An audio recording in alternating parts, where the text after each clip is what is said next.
아름다운 찬양 감사합니다.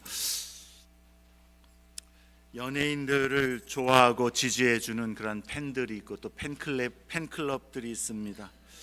사람들은 자신이 좋아하는 가수나 배우의 콘서트장을 시간과 돈을 들여서 찾아가고 참여하고 거기에서 또한 환호하고 박수로 호응을 합니다.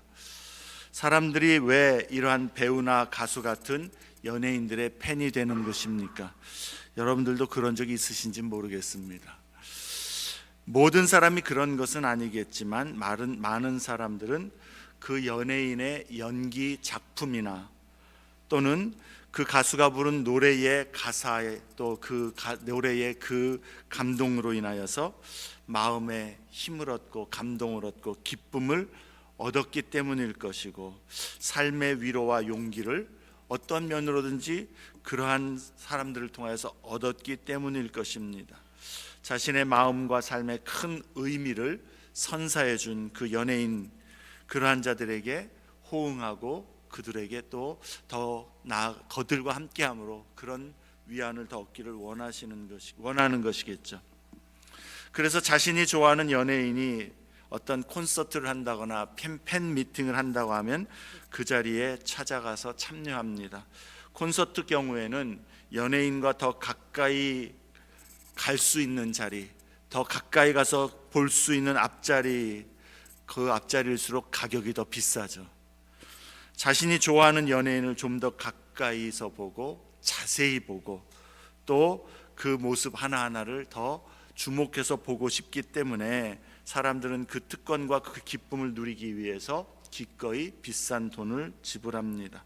자신에게 힘을 주고 즐거움을 주며 감동과 기쁨을 주는 그 연예인과 한 공간에 있다라는 것도 좋고, 더 나아가서 더 가까이서 있는다라는 것, 그것이 좋기 때문일 것입니다. 우리 그리스도인들이 삶에서 또 마음으로 그리고 예배로 하나님께 가까이 나아가기를 원하는 것도 이와 같은 이유가 되어야 하지 않을까 생각합니다. 날마다 하나님과 교제하고 하나님의 말씀을 묵상하며 하나님께 예배하고 찬양하는 것도 이러한 관점으로 바라보도록 해야 하지 않을까 생각합니다. 하나님께 가까이 나아가는 것이 우리가 억지로 해야만 하는 어떤 신앙의 의무감 혹은 어떤 경건 생활을 해야만 한다라는 그런 어떤 그 신앙적 부담감, 그것으로만 생각하게 된다면 신앙생활은 참 힘들 것입니다. 그러나 주님과 함께하고 주님을 즐거워하는 시간으로 그 주님이 어떠한 분이신가를 알게 될 때에, 그리고 그 주님이 우리를 향하여서 어떠한 사랑과 은혜를 베풀어 주시는가를 경험하게 될 때에, 깨닫게 될 때에 우리는 주님 앞에서 더욱더 그 주님과 함께하는 시간, 주님께 더 가까이 나아가는 그런 시간, 그런 것들을 사모하게 될 것이다라는 것이죠. 신앙생활은 그런 관점으로 바라보기를 힘써야 되겠습니다. 의무나 부담이 아닌 주님을 즐거워함이 우리에게 기도의 제목이 되는 것이고, 하나님 그 주님을 즐거워함을 내가 경험하게 하여 주시옵소서. 말씀 가운데에, 기도 가운데에, 찬양 가운데에, 또 예배 가운데에 하나님의 임재의 그 은혜와 복, 만족과 즐거움을 경험하게 하여 주옵소서. 그것을 경험하게 된다면 우리는 더더욱 하나님 앞에 가까이 나아가기를 자원하고 사모하게 될 것입니다. 주의 임재의 복과 능력을, 그 은혜와 만족을 경험하고 아는 사람이라면 주님의 임재의 자리에 더욱 가까이 나아가기를 사모하게 될 것입니다.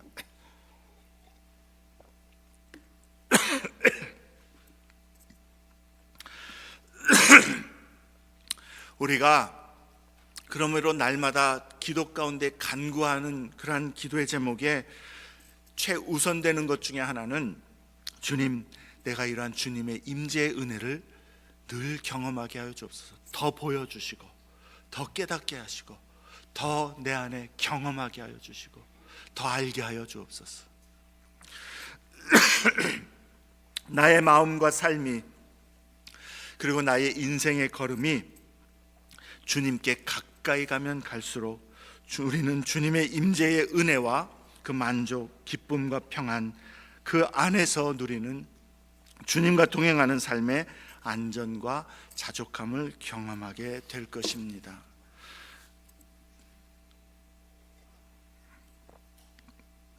그래서 시편 16편 8절과 9절에 시편 기자는 고백합니다.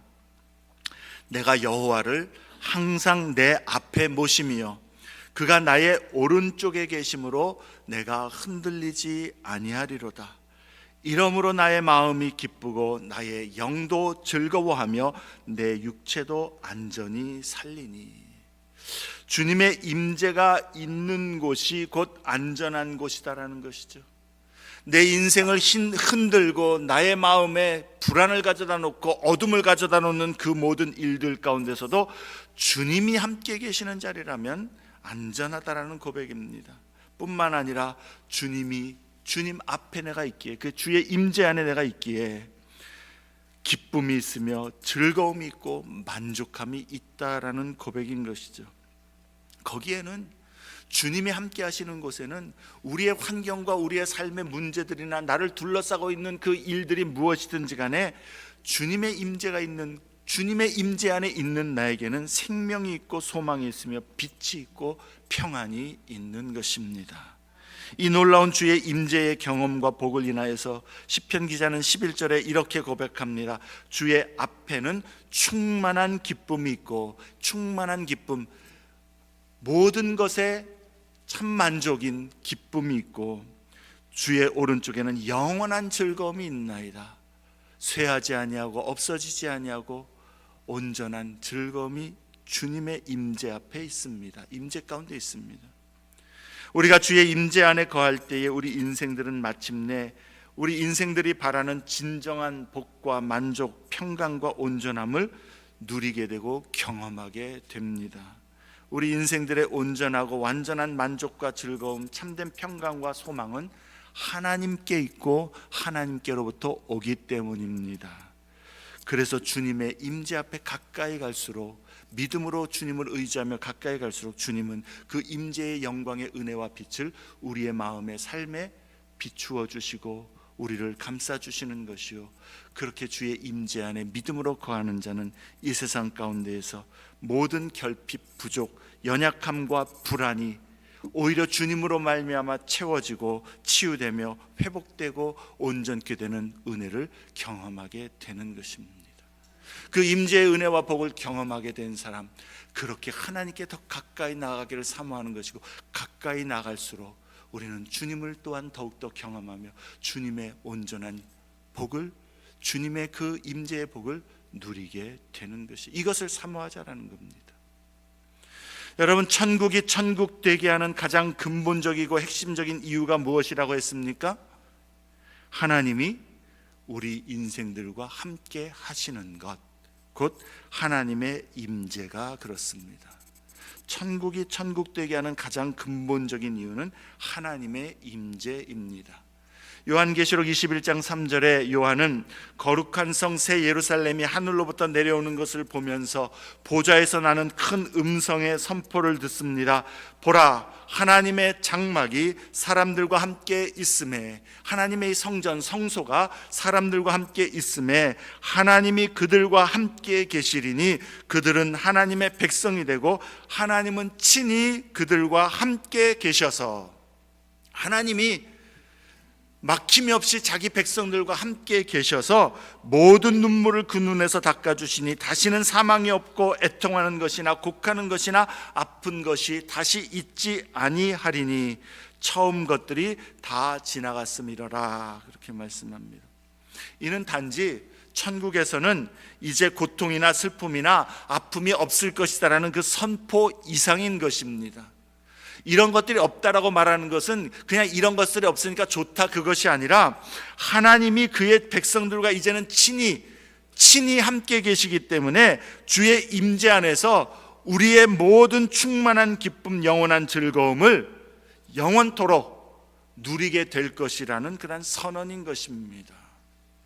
하나님의 하나님 되심을 즐거워하면서 그의 다스리심과 그의 완전하신 사랑과 선하심, 그리고 그 하나님을 알아가는 기쁨을 누리게 될 것이요, 우리 각 사람이 하나님 앞에 지음받은 그 모습대로 만족과 충만함과 온전한 평강과 안전과 복을, 또 존중과 사랑을 누리게 될 것이다 라는 것이죠. 그것이 바로 성경에 말하는 샬롬이라는 의미입니다. 샬롬. 하나님께서 우리를 선하고 온전하신 뜻을 따라 만드셨는데, 그 하나님의 만드신 의도와 모습대로 우리가 그렇게 되어지는 것, 그러한 상태에 있는 것, 그것이 평화인 것이고, 그것이 모든 만족인 것이고, 그것이 즐거움인 것이고, 그것이 쇠하지 아니하고 썩지 아니하고 또한 없어지지 아니하는 즐거움이요 복이요 영광이요 우리의 만족이 될 것이라는 것입니다. 저는 이 설교를 준비하면서 이런 이 풍성함, 이 충만함, 이 만족을 어떻게 설명해야 될까 설명을 못 하겠어요. 첫째는 저도 안 가봐서 모르기도 하겠지만, 성경이 말씀하는 그 우리가 경험해보지 못한 하나님 안에서의 존재로, 하나님의 만드신 그 존재로서 하나님이 하나님 되셔서 그 하나님과의 친밀한 교제 가운데에 참으로 우리가 우리의 존재 한 사람 한 사람이 하나님의 사랑과 모든 사람들로부터 존중을 받고 있는 모습대로 나 자신이 나로 인하여 만족한, 뭐라고 표현해야 할지 모르겠습니다. 계속 이어져도 표현이 잘 안 되는 것 같아요.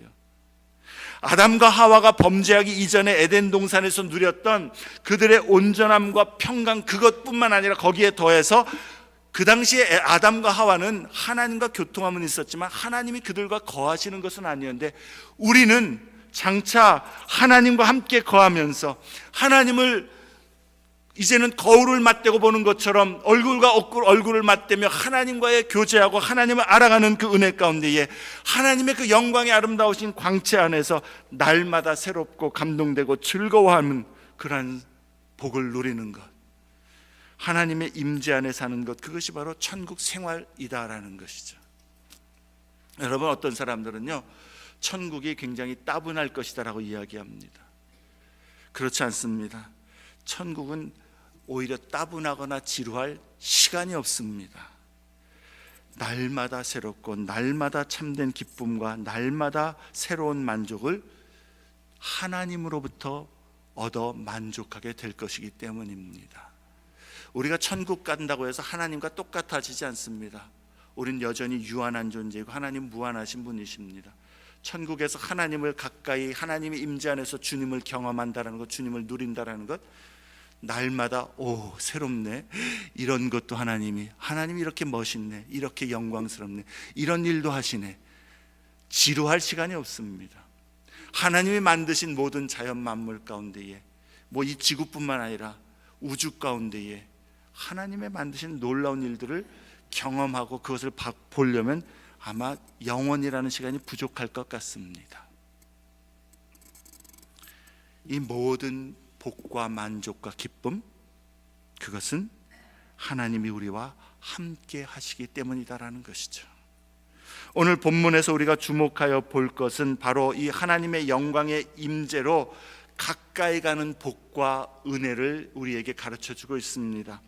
예루살렘 성전이 무너지고 또 예루살렘 성이 파괴된 소식이 전해진 이후에 하나님께서는 에스겔에게 이스라엘의 회복에 관한 메시지를 주십니다. 특히 40장에서 48장에서 예루살렘의 새 성전의 모습을 보여주심으로 하나님은 장차 하나님께서 이루실 회복이 어떠한 것인지를 우리에게 가르쳐주고 계시는 것이죠. 40장에서 42장에서는 새로운 성전의 모습을 보여주심으로 하나님은 거룩하신 분이심을 우리에게 깨닫게 합니다. 그리고 43장에서는 그렇게 거룩하게 구별된 성전에 이 모든 회복의 주체이신 여호와께서 그 영광으로 성전에 다시 임하시는 것을 환상으로 보여주셨습니다.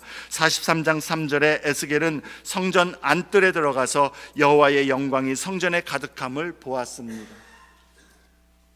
그리고 이제 44장부터 46장에서는 그 완성된 온전한 그 성전에 거하시는, 그 거룩한 성전에 거하시는 거룩한 하나님의 그 임재 앞에, 그 영광의 임재 앞에 누가 가까이 들어갈 수 있는가, 그 문제를 다루고 있다는 것이죠. 누가 가까이 주님의 임재 앞에 나아갈 수 있는가. 에스겔이 환상으로 보는 이 회복될 새로운 성전에서도 하나님의 임재의 상징인 지성소에는 여전히 아무도 들어갈 수가 없습니다. 하지만 사람들은 예배로 하나님의 임재 앞에 가까이 나아가는 복을 얻음을 가르쳐주고 있습니다. 여러분, 우리가 44장부터 46장의 내용을 일일이 설명하기는 참 어렵고요. 저도 이걸 쭉 읽다 보니까 뭘 읽었는지도 기억도 잘 안 나고요. 복잡하더라고요. 여러분이 이 말씀을 묵상할 때에 염두에 두어야 될 것이 무엇인지 그것을 좀 말씀드리고 그 교훈을 생각해 보고자 합니다. 가장 먼저 기억할 것은요, 에스겔 40장부터 48장에 나오는 이 성전의 모습은 이러한 성전을 그렇게 만들으라라는 목적으로 주신 것이 아니다라고 이야기했습니다. 그래서 마찬가지로 에스겔의 환상에서 말씀하는 오늘 본문의 내용들에서는 어떤 규례들과 규칙들, 제사 법칙들 이런 것들이 나오는데, 이런 말씀들이 모세가 받았던 것처럼 하나님의 백성들에게 이러한 제사의 규범을 앞으로는 지켜 만들어라라는 그러한 규칙을 세우기 위한 목적이 아니다라는 것을 기억할 필요가 있습니다. 에스겔에게 보이신 이 성전 환상과 제사 규범들에 관한 말씀들은 하나님의 거룩하심과 하나님의 임재 앞에서 어떻게 우리가 그에게 나아가야 되고 그에게 어떻게 예배해야 하는가를 상징적으로 가르쳐주기 위한 목적이다라는 것이죠. 이러한 규범들을 만들려고 하는 것이 아니라 그것들을 통해서 하나님이 거룩한 분이시다라는 것을 기억하라는 것이요, 그 하나님 앞에 나아갈 때는 합당한 모습으로 나아갈 필요가 있음을 우리에게 가르쳐주기 위한 목적이다라는 겁니다. 또한 에스겔의 환상에서 보는 성전에서는 주님의 성소로 나아가는 그 규칙들에 있어서 이전에 모세의 성막과 솔로몬의 성전에서 지켰던 규칙들보다도 더 엄격한 규칙들을 말씀하고 있다는 것을 발견하게 됩니다.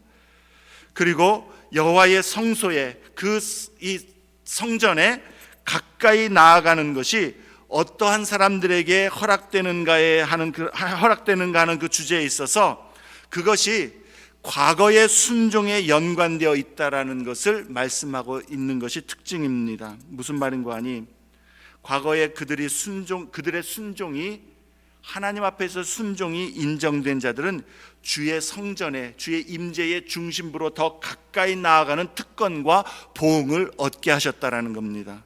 반면에 그들의 삶에서 순종해서 빗나갔던 사람들, 어그러진 길로 행하였던 자들에게 대해서는 주의 성전에 가까이 접근하는 것이 제한되는 것으로 말씀하고 있다는 겁니다. 그게 특징입니다. 44장부터 46장에서는 또한 이스라엘의 통치자, 왕 혹은 군주들에 대한 내용도 나옵니다.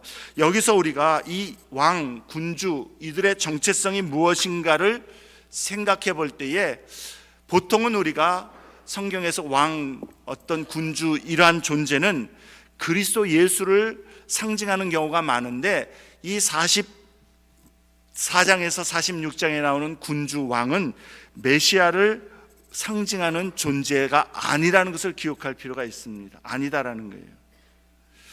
이들은 장차 회복될 새 예루살렘의 비전 가운데에 정확히 어떤 기능과 존재들인가에 대해서는 불분명하지만 한 가지 분명한 것은 그들은 여호와 하나님의 종들로서 참 왕이신, 위대한 왕이신 하나님의 주권을 대리하여 하나님의 백성들을 공평과 정의로 다스리도록 세움을 받은 자들이라는 것이요, 하나님 앞에서 그들은 그러한 세움을 받았기 때문에 특권과 권리를 더 누리게 하셨다라는 겁니다. 그런데 그들이 그러한 특권과 권리를 누렸기 때문에 그 특권과 복에 합당한 행동과 삶도 그들에게 요구되고 있다라는 것을 오늘 본문은 보여주고 있다라는 겁니다. 우리가 이제 44장부터 46장을 묵상하면서 계속 물어야 할 질문은 이것입니다. 하나님의 그 거룩하신 임재 앞에 누가 가까이 나아갈 수 있는가? 누가 하나님의 거룩한 임재 앞에 나아갈 자격이 있는가? 그것이죠. 시편 24편 3절 4절에서 그 대답을 줍니다. 여호와의 산에 오를 자가 누구며 그의 거룩한 곳에 설 자가 누구인가? 곧 손이 깨끗하며 마음이 청결하며 뜻을 허탄한 데에 두지 아니하며 거짓 맹세하지 아니하는 자로다. 에스겔이 보는 성전의 환상은 바로 이것을 교훈합니다. 거룩한 자, 깨끗한 자, 청결함을 받은 자, 진실한 자가 하나님의 임재 앞에 나아갈 수 있는 복을 얻고 그 임재 앞에서 하나님을 예배하는 가운데 하나님의 그 복된 충만한 즐거움과 영원한 기쁨을 누릴 수 있다라는 것을 상징적으로 보여주고 있다라는 것이죠. 우리 잠깐 그 44장부터 46장의 말씀을 보면은요, 1절부터 44장 1절에서 5절의 말씀에서는 절대적인 접근 불가의 그 금지 명령으로 말씀을 시작합니다. 하나님이 성소의 동쪽을 향한 바깥문을 통해서 다시 성전으로 들어오셨습니다. 그래서 하나님이 들어오신 그 성전 바깥문을, 동쪽에 있는 문을 닫아둘지라 그렇게 말씀합니다. 하나님이 들어오신 거룩하신 곳이기 때문에 영원히 닫아둬야 되는 것이고, 다시는 그곳에서 우상을 섬기지 못할 것이기 때문에 닫아두어야 되는 것이요, 또한 하나님께서 영원히 그 성전을 떠나지 않을 것이기 때문에 닫아두라 말씀하십니다. 과거에 하나님의 성전에서 제사장들은 마음과 몸의 할례를 받지 않은 이방인들을 성전에 출입하게 함으로, 또 이방인들의 그 우상 숭배로 성전을 더럽히고 언약을 어겼음을 말씀합니다. 그들이 성소에서 그렇게 자신이 맡은 직분을 올바로 지키지 않은 일에 대해서 하나님께서는 그들을 책망하시면서 그들의 성소에서 맡은 직분의 특권이 이제는 그들에게서 빼앗겨질 것도 말씀하고 있습니다. 그래서 제사장들에게 너희가 이제는 더 이상 제사장 하나님의 그 성소에서 섬기지 못할 것이다 말씀하고 있다는 것이죠. 지금도 하나님의 교회에서 우리가 직분 맡은 것에 대해서 하나님은 동일한 책임을 물으실 것을 우리는 깨달아야 할 줄로 압니다. 9절부터 14절에서는 각각 레위 사람들의 제사장 직분을 하나님께서 그들의 잘못 감당한 일로 인하여 박탈하실 것을 말씀합니다. 그들의 소임을 소홀히 했다라는 것이죠. 레위 사람들 중에 특히 제사장 직분을 감당해야 하는 이들이 그 직무를 저버리고 하나님께 배반하는 행위들을 함으로 그 제사장들의 본래의 직분을 감당하지 못하게 하시고 성소의 지성물에 가까이 오지 못하게 하실 것이다 말씀합니다. 그들은 자신들의 수치를 담당하리라 그렇게 말씀합니다. 주께서 주신 특권과 은혜를 배반하는 자는 그 특권과 은혜를 스스로 상실하는 결과를 낳을 것이다라는 것이죠. 15절부터 31절에는 아론의 제사장 가문 중에 사독의 자손 레위 사람들은 다른 제사장들과는 달리 제사장 직분을 신실하게 지켰음을 말씀하면서 그들에게는 하나님께 더 가까이 나와서 섬기는 복을 누리게 하시겠다 말씀합니다. 하나님 앞에 직분을 받은 것이 무엇이든 하나님은 우리의 섬김과 신실함을 보고 계신다라는 것과 그 하나님을 향한 섬김과 헌신에 대해서 하나님은 갚으시는 분이심을 우리는 깨달아야 할 줄로 압니다. 교회에서 받은 직분이나 직무가 사람들에게서 받은 것이 아님을 알아야 되는 것이요, 하나님께서 그 헌신과 충성을 잊지 않으시고 보응하심을 우리는 깨달아야 합니다. 그렇기 때문에 주님이 주신 은혜, 그 직분과 사명이라면 사람에게 보이기 위해서가 아니라 하나님 앞에서 신실과 성실로 내 주님이 맡기신 것이기 때문에 주님 앞에 끝까지 섬기기를 힘써야 하는 것이죠. 45장은 하나님의 임재가 머무는 거룩한 성소를 구별할 것을 말씀하는 내용입니다. 하나님께서는 제비를 뽑아서 그 회복된 땅을 기업으로 나누게 될 때에 한 구역을 거룩한 땅으로 삼아서 여호와께 예물로 드리라 말씀합니다. 그리고 그 땅 한가운데에 성소가 위치하게 하고 성소 주변으로는 사독 자손의 제사장들이 거룩한 땅으로 그들이 분배받도록 합니다. 그리고 그 제사장들의 땅 주변으로는 이제 성전에서 수종드는 레위인들이 거주지로 받게 될 것이요, 그 거룩한 구역의 좌우편에는 왕을 위한 땅으로 정할 것을 말씀합니다. 이 그림을 한번 그려보세요. 성소가 중심에 있습니다. 그리고 그 주변에 제사장들의 구역이 있고 그 주변으로 레위인들의 구역이 있고 또 그 주변으로 왕들의 구역이 있다라는 것이죠. 이러한 식으로 배분하는 의미가 뭡니까? 하나님의 성전의 거룩함이 보호되어야 함을 의미하고 있는 것이죠. 거룩한 자만이 하나님의 성전에 들어갈 수 있다는 겁니다. 또한 성전이 하나님의 백성의 삶의 중심이 되어야 하는 것을 의미하기도 하는 것이죠. 여러분, 하나님의 백성은 우리의 성전 대신 예수 그리스도와 그의 교회를 삶의 중심으로 둘 때에 진정 우리의 삶에 온전하고 복된 그리고 바른 삶을 우리는 영위해 갈 수 있음을 우리는 신뢰해야 하는 것입니다. 옛날에 한국 합동교회에서는 교회 주보에다 항상 써놨습니다. 하나님 중심, 말씀 중심, 교회 중심. 성경적입니다.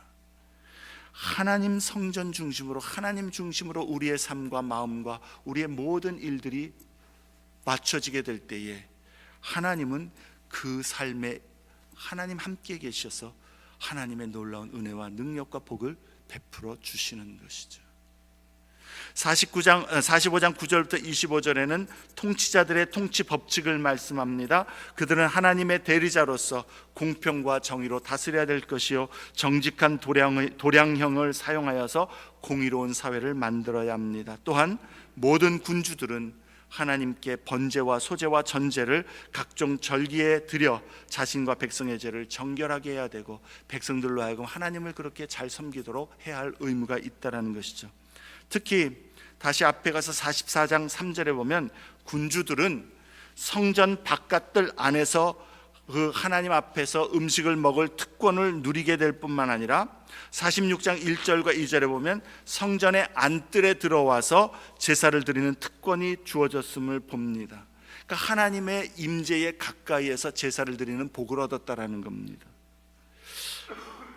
그러한 특권과 복을 누리는 자들로서 그들은 그에 합당한 거룩함과 정결함, 공평함과 선함을 그들의 삶에서 행동해서 살아내야 되는 것이요, 백성에게 본이 되는 책임과 의무가 있다는 것을 가르쳐주고 있는 것이죠. 우리 그리스도인들은 예수 그리스도 안에서 하나님을 예배하고 하나님의 자녀요 성도로 불림을 받는 그런 특권과 은혜를 누립니다. 그러므로 성도는 주님의 놀라운 이 구원과 은혜의 그 생명의 은혜, 또 하나님의 도우심과 함께 하시는 그 은혜를 누리는 것과 함께, 그러므로 우리의 모든 삶의 모습과 관계와 일들에 있어서, 세상의 삶에 있어서 그 은혜에 합당한 삶을 살기를 힘써야 되는 것이 마땅하다라는 것이죠. 성경은 은혜로, 오직 은혜로, 오직 믿음으로만 구원을 얻고 우리의 행위와 선행으로 구원 얻는 것이 아니다라고 말씀할 때에, 그러기 때문에 이제 구원 얻는 믿음, 예수를 구주라 고백하는 믿음만 있으면 삶이 좀 부족해도 상관없다라고 말씀하지 않습니다. 그 은혜를 얻고 그 은혜를 아는 자는 이제 그 은혜에 합당한 삶을 사는 것이 요구된다는 것을 아는 것이요, 그래서 더더욱 구별된 모습으로 살기를 힘써야 함을 성경은 가르치고 있다라는 것이죠. 그것이 은혜 받은 자, 구원 받은 자의 증거라는 것입니다. 선한 삶을 살아서 구원 얻는 것이 아니라 구원 얻었기 때문에 선한 삶을 살 수 없다라는, 구원받은 자의 증거라는 것이고 열매라는 것이죠. 46장에는 안식일과 초하루의 예배에 관해서 말씀합니다. 왕이든 백성이든 거룩하신 하나님을 예배해야 합니다. 그런데 군주는 안뜰 문 통로에서 예배하고, 다시 말해서 성전 뜰 안으로 들어와서 거기서 예배하고, 백성은 안뜰 문 밖 입구에서 예배합니다. 군주도 백성도 성소 안에는 들어갈 수가 없습니다. 구별되어 있다라는 것이죠. 제사장은 성소 안에 들어가서 예배를 드리지만 제사장, 군주, 백성이 구별되어 있다라는 겁니다. 여러분, 백성의 입장에서 볼 때는요, 이 한번 그림을 그려보세요. 그 안뜰로 들어가는 그 통로가 넓고 깁니다. 그 바깥에서 그 안에 예배가 드려지는 모습을 볼 때 얼마나 그 모습이 제한되어 있겠습니까? 그러한 모습들에 하나님 앞에서의 참으로 거룩 하나님의 임재에 들어가는 복을 누리는 것이 이렇게 차등이 있다는 것을 우리에게 보여주고 있는 것이죠. 46장 16절부터 18절에서는 군주의 기업이 그 자손에게 상속되어야 될 것을 말씀하고, 신하에게 선물로 주었다 해도 희년이 되면 다시 군주에게 되돌아가야 될 것을 말씀합니다. 이것은 신하에게 선물로 주었는데 다시 군주에게 돌아오지 않는다면 군주는 신하에게 더 잘 보이고 더 자신에게 복종하게 하기 위해서 땅을 더 많이 가져서 신하들에게 더 나누어 줄수록 자신의 입지가 견고해질 수밖에 없기 때문인 것이죠. 그렇게 된다면 계속 착취하게 될 수밖에 없으니까 주었더라도 신년이 되면 군주에게 돌아가게 하므로 군주가 백성의 기업을 빼앗거나 착취하도록 하지 않기 위함이다라는 겁니다. 공의와 정의로 그리고 공평함으로 다스리기 위함이라는 것이죠. 하나님 앞에 우리가 특권과 복을 얻은 자의 삶은 이처럼 공평과 공의, 정의를 이루는 삶이 되어야 될 것을 또한 우리에게 가르쳐주고 있는 것이죠. 19절에서 24절에는 성전의 부엌에서 희생 제물을 삶으며 소재의 제물을 굽고 음식을 준비하여 제사장들이 먹음으로 하나님과의 친밀한 교제를 나누는 모습을 의미합니다. 하나님 앞에 가까이 가는 자일수록 하나님의 임재 안에서 누리는 복과 그 사귐의 은혜는 더 크다라는 것을 우리에게 가르쳐 줍니다. 제사장들이 누리는 군주나 백성이 누리지 못하는 특권인 것이죠. 자, 다시 한번 그러면 에스겔의 이 성전의 환상이 우리에게 보여주시는 의미, 그 질문을 우리가 다시 한번 우리에게 물어보길 원합니다. 이 말씀을 우리가 읽으면서 우리에게 주시는 하나님의 메시지는 무엇입니까? 하나님 앞에 나아가기 위하여서 우리는 하나님의 임재에 어느 정도의 위치까지 갈 수 있는가, 그것을 가늠하라는 얘기가 아닌 줄로 압니다. 우리 자신을 보게 될 때에 우리는 하나님 앞에 나아갈 만한 그러한 존재도, 그러한 정결함도, 그러한 의로움도 없는 자라는 것을 인정할 수밖에 없다라는 것이죠. 그럼 우리는 하나님의 임재에 가까운 곳에, 가장 가까운 곳에 갈 수 있는 그러한 복을, 특권을 누릴 수가 없는 것인가?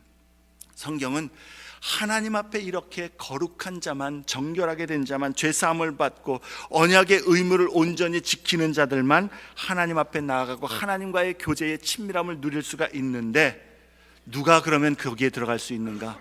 아까 우리가 말씀해 보았던 계시록 21장에 보면 하나님께서 자기 백성과 친히 함께 하신다 하셨는데, 우리가 그렇게 될 수 있는 이유가 무엇인가? 우리 자신으로는 할 수 없지만 우리를 위하여 자기를 희생제물로 내어주신 예수 그리스도로 말미암아 우리가 자격이 없음에도 불구하고, 부족한 자임에도 불구하고 하나님의 임재에 가장 가까운 곳에 들어가는 복과 은혜를 예수 그리스도로 말미암아 얻었다라는 것을 보여주기 위함인 것이죠.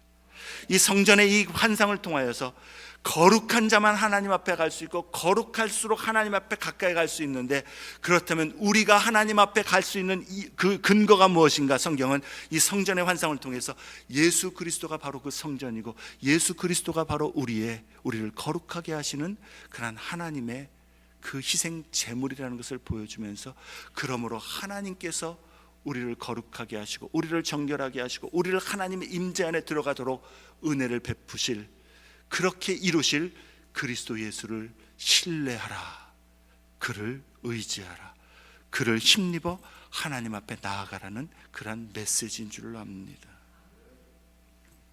하나님 앞에 나아가는 자에게는 적어도 4가지가 필요합니다. 자신의 죄를 속함을 얻어야 됩니다. 죄 용서함을 받아야 되는 것이죠. 그리스도 예수께서 십자가에서 우리의 죄를 위하여 자신의 몸을 내어주심으로 우리를 대속해 주셨습니다. 랜섬이라고 그러죠. 속전을 지불해 주셨습니다. 그 예수로 말미암아 우리가 하나님 앞에 나아가는 복을 얻었는데, 어느 정도까지입니까? 이제는 바깥 뜰이 아니라, 안 뜰이 아니라 성전에 들어갈 뿐만 아니라 지성소에, 하나님의 임재의 바로 그 장소, 그 자리에까지 들어가서 하나님이 친히 함께 하시는 임재의 복을 누리도록 우리를 예수 안에서 용서함을 얻도록 해 주셨다라는 것입니다. 우리가 하나님 앞에 나아갈 때에, 예배가 하나님의 임재 앞에 나아가는 이 자리이고 그 시간인데, 우리는 하나님 앞에 예배할 때마다 예수의 십자가 대속의 은혜를 힘입어 예배하며 주님 앞에 나아가야 하는 겁니다. 주님, 내 모습 이대로 왔지만, 내 삶의 부족함과 죄악된 모습들이 있음을 알지만, 오늘도 예수 그리스도의 십자가 대속의 은혜로 나의 죄를 용서하신 그 은혜 힘입어 하나님 앞에 나아갑니다. 이게 우리의 고백입니다. 또한 우리는 하나님 앞에서 우리의 삶의 의로움을 가지고 나아가야 합니다. 우리의 의로움을 가지고 의롭지 않은 자들은 하나님 앞에 나아갈 수 없는데 예수 그리스도께서 우리의 의로움이 되시기 때문에 예수를 의지하여 우리는 믿음으로 하나님 앞에 나아가는 복을 얻었다라는 겁니다. 많은 사람들이 예수님의 구원의 은혜에 대해서 이야기할 때에 십자가의 그 속죄만을 생각합니다. 그러나 여러분, 예수님께서 우리를 위하여 이루신 것은 십자가의 사건만이 아닙니다. 그것은 하나의 일부분일 뿐인 것이고, 예수님은 당신의 삶과 순종을 통하여 우리의 모든 율법에 대한 순종과 하나님에 대한 모든 의로움의 삶을 이루셨다라는 겁니다. 우리가 예수를 믿을 때에 우리의 죄사함을 받는 것뿐만 아니라 예수님의 완전한 의로움을 우리에게 전가시켜 주시기 때문에 우리가 예수 안에서 믿음으로 의로운 자로 하나님 앞에 나아가는 복을 얻었다라는 겁니다. 이것을 신학적인 용어로는 예수님의 능동적 순종이다라고 이야기합니다.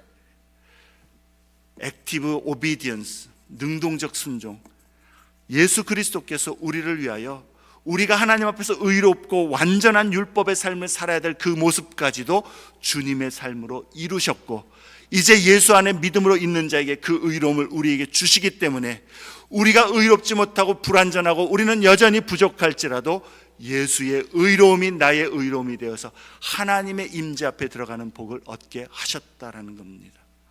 우리가 하나님 앞에 나와 예배드릴 수 있는 이유는, 그리고 주님이 이 자리에 함께 하신다는 것을 고백할 수 있는 이유는, 주님이 임재로 거룩하신 분이 우리 가운데 거하셔서 우리의 예배를 받으신다라고 확신할 수 있는 이유는 예수님의 의로움이 우리의 것이 되게 하셨음, 그것 때문인 것이요, 그 은혜를 우리는 힘입어 주님을 예배하는 것입니다.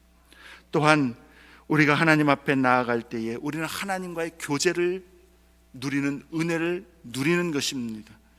제사장들이 성전 안에서 그 제물을 먹는 것, 하나님과의 교제인 것이고요, 제물을 드리고 나서 그 하나님 앞에서 먹을 뿐만 아니라 주변에 다 자기 동족들, 이웃들을 초청하여 먹는 것, 믿는 다른 성도들과의 교제인 것이죠.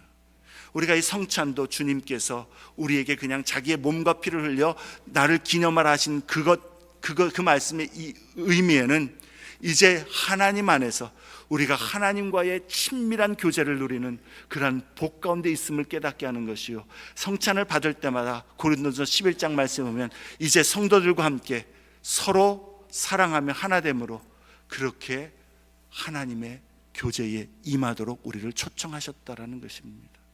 그럼 우리는 예배를 드릴 때마다 하나님과의 친밀한 교제 가운데 우리가 들어감을 고백하며 그 친밀한 교제 가운데 내가 주님 앞에 아뢰는 것 주님 들으시고, 주님이 나에게 말씀하신 것 내가 들어 주님 뜻대로 살며 주님과의 막힘이 없는 교통함 가운데에 나의 삶을 그의 임재 안에서 붙드시고 인도하시며 사랑과 선함으로 붙들어 주시는 그 복을 누림을 우리는 고백하고 감사하며 예배 드려야 되는 것이죠.